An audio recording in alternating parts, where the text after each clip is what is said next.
যত বাচ্চা সন্তানই জন্ম হয় সেই বাচ্চা খ্রিস্টান, মুসলিম, হিন্দু, শিখ, বৌদ্ধ, জৈন, আদিবাসী, মেজরিটি, মাইনরিটি, ছোট বড় এক্সেট্রা, কারো জন্ম ইন্ডিয়া, আমেরিকা, রাশিয়া, চায়না বা এই 60টি মহাদেশের যে কোনো দেশের যেখানেই জন্ম হোক না কেন, সবাই এই দুনিয়াতেই মিনস এই পৃথিবীতেই জন্ম হয়। আর মন দিয়ে শুনুন, যখন জন্ম হয় তখন কোনো মানুষেই না খ্রিস্টান, না হিন্দু, না মুসলিম, না জৈন, না বৌদ্ধ, না পার্সি, না ইহুদি, না আদিবাসী হয়ে জন্ম হয়। প্রত্যেক মানুষেই মানুষ হয়ে জন্ম হয়। তারপরে এই দুনিয়া, এই সংসার যা বোঝায়, যা শেখায়, যা বলে সেটাকে মেনে নেয়, সেটাকেই পালন করে, সেটাকেই সত্য মনে করে। ছোটবেলা থেকে যা শুনে, যা দেখে সেটাতেই মেতে থাকে। আর অনেকেই আছে যারা ঠিক না ভুল কোনো কিছু না ভেবে সেটাকেই অন্ধভক্তের মতো অনুসরণ করে। মনে রাখবেন, মানুষ এই পৃথিবীতে জন্ম হয় এবং এখানেই মৃত্যু হয়, কিন্তু এটা শেষ নয়। এরপর হয় বিচার, আর এরপর কোনো জন্ম নেই। আর আপনি এখন যতই লজিক লাগান না কেন, সত্য সত্যই হয়। আপ চাহে जितना भी लॉजिक लगा लीजिए, सच तो सच होता है। সোমবার সোমবারই হয়, সোমবার মঙ্গলবার হয় না।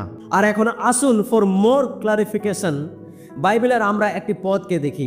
আদিপুস্তক 1 অধ্যায় 26 পদ, জেনেসিস চ্যাপ্টার 1 ভার্সেস 26। পরমেশ্বর এখানে মানুষকে তার আপন স্বরূপ এবং প্রতিমূর্তিতে সৃষ্টি করলেন। প্রথম মানব যার নাম রাখলেন আদম। সৃষ্টির পরে ঈশ্বর তাকে আশীর্বাদ করে বললেন, ফলবান হও আর পৃথিবীতে ভরে যাও। আর এখন আপনার পূর্বপুরুষ, আপনার বাপ দাদা আদমের মাধ্যম দিয়ে এসেছিলেন।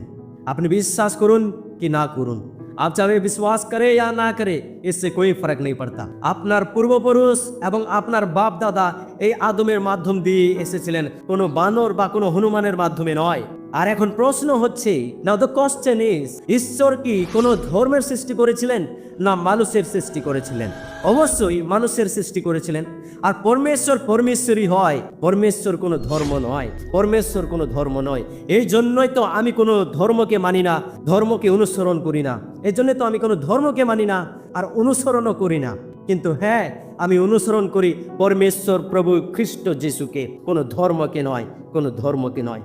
হ্যাঁ, আর যারা সত্যি করে যিশুকে বিশ্বাস করে তাদের ধর্ম পরিবর্তন নয়, তাদের জীবন পরিবর্তন হয়। যারা সত্যি করে যিশুকে বিশ্বাস করে, অনুতাপ করে, তারা পাপের মুক্তি পায়, পাপ থেকে ক্ষমা পায়, অনন্ত জীবন পায়, উদ্ধার পায়, মুক্তি পায় এবং পরমেশ্বরের সন্তান হওয়ার অধিকার পায়। তবু আমি চ্যালেঞ্জ করছি, পারবেন কি আপনি খ্রিস্ট যিশুকে অপবিত্র বলে প্রমাণ করতে? যদি পারেন, আমি অন ক্যামেরা রেকর্ড বলছি, আমি নিজেই প্রভু যিশুর উপর বিশ্বাস করা ছেড়ে দেবো। আর হাজার চেষ্টা করুন না কেন, যতই বুদ্ধি, যতই জ্ঞান লাগান না কেন, কোনোদিনই আপনি যিশু খ্রিস্টকে অপবিত্র প্রমাণ করতে পারবেন না, কারণ তিনি পবিত্র পবিত্র পবিত্র। अच्छे से अच्छे लोग आया और गया, कोई सभी नहीं कर पाया।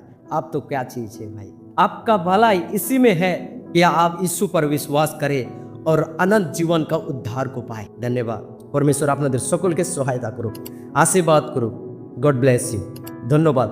और जादेर धर्मेर कीड़ा लेगेছে और जिसको धर्म का कीड़ा चढ़ा है, उसको इस वीडियो को ज़्यादा से ज़्यादा शेयर करें, ताकि उन्हें पता चले कि धर्म पहले आया था कि मनुष्य पहले आया था, और परमेश्वर धर्म है कि परमेश्वर परमेश्वर है।